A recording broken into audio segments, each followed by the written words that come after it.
चलो मित्रों, वास्तविक संख्या रेशनल ऑफ नंबर ધોરણ 8 અને 9 માં આપણે બધી જ સંખ્યાનો પરિચય મેળવ્યો છે। પ્રાકૃતિક, પૂર્ણ, પૂર્ણાંક, અપૂર્ણાંક, સમય, અસમય અને વાસ્તવિક।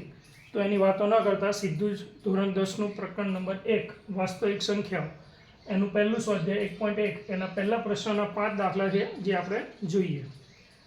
શું કીધું છે આપણને શોધવાનું તો કે અવિભાજ્ય અવયવના ગુણાકાર સ્વરૂપે દર્શાવો। હવે આ તો આપણે ભણી જ આવ્યા છીએ એટલે હું થોડું ઝડપ રાખીશ, તમને સમજાય નહીં તો તમે ફરીથી રિવાઇન્ડ કરી અને વિડીયો જોઈ લેજો। સમજો કે 140ના અવયવ પાડવાની ઘણી બધી રીતો છે, પણ આપણને ભાગાકારની રીતે અવયવ પાડવો સરળ લાગે છે।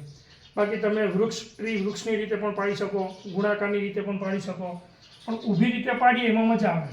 હવે આમાં તમને ચાવીઓ ખબર હોવી જોઈએ। આપણે 2ની ચાવી, 3ની ચાવી અને 5ની ચાવી, આટલી જનરલ ચાવીઓ આપણે વધારે પડતી ઉપયોગમાં આવે। અને અવિભાજ્ય અવયવ કીધા એટલે 2, 3, 5, 7 આ બધા જ અવિભાજ્યમાંથી જ લેવાના છે આપણે।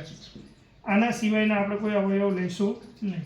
ચલો, પાછળ બેકી 0 છે એટલે બેકી સંખ્યા કહેવાય તો 2 વડે, અને 2 વડે કોઈ પણ સંખ્યાને ભાગવા હોય તો એને અડધા કરી દો એટલે ભગાઈ જાય। કોઈને ન આવડે તો રફકામમાં 140 ભાગ્યા 2 આવી રીતે કરીને પણ ગણી શકે, અને જેને મનમાં અડધા કરતાં ફાવે તો એ આદર્શ વાત કહેવાય। ચલો, હજુ 2 વડે ભાગીએ તો આના અડધા થઈ જાય 35। હવે પાછળનો અંક 5 છે તો એકમનો અંક 5 હોય તો સીધું 5ની ચાવી લઈ શકાય। તો 5ની ચાવી લઈએ તો 5 સીધા 35, 7 એકા 7। આ મળ્યા અવયવ। આ શું મળ્યા આપણા અવયવ? એને ગુણાકાર સ્વરૂપે લખવો હોય તો 140 બરાબર ઘાત સ્વરૂપે લખી દેવાનું। જેમ કે 2 કેટલી વખત? તો કે 2 વખત, તો 2 ની 2 ઘાત, 5 1 વખત અને 7 1 વખત। એ રીતે 156ના અવયવ પાડીએ આપણે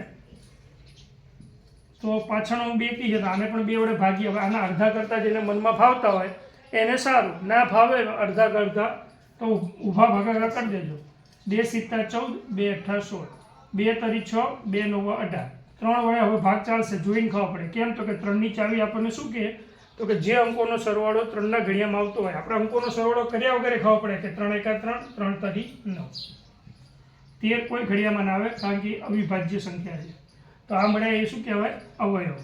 તો અવિભાજ્ય અવયવને ઘાત સ્વરૂપે દર્શાવીએ તો 2 2 વખત, 3 1 વખત અને 13 પણ 1 વખત। ચલો, 38 25ના અવયવ પાડીએ તો એકમનો અંક 5 છે તો સીધા 5 વડે લઈ શકાય। કદાચ 3 વડે પણ ભાગ ચાલતો હોય, આપણે ટોટલ કરીને ચેક નથી કર્યું, જો કરવું હોય તો કરી લઈએ। 3 ને 8 11 ને 2 13 ને 5 18, 3 વડે ભાગ ચાલે છે, પણ પાછળનો અંક 5 વડે સીધા તમે 5 વડે ભાગી દો તો કંઈ વાંધો નહીં। ચલો, 5 વડે ભાગો તો મનમાં ફાવે તો સારું, ને રફકામમાં ભાગજો। 5 સીધા 35, 3 વધ્યા 32, 5 36, પાયો પાયો 25। હજુ 5 વડે ભાગો, 5 એકા 5, પાયો પાયો 25, પાયો પાયો 25। હજુ 5 વડે ભાગો, 5 તરી 15, 5 એકા 5।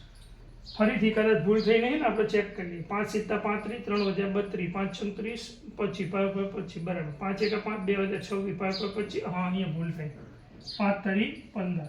તો અહીંથી આપણે 5નો ઘડિયો નહીં ચાલે। હવે તો કે સરવાળો થતો તો 3ના ઘડિયામાં આવે તો 3 પંચા 15, 3 એકા 3।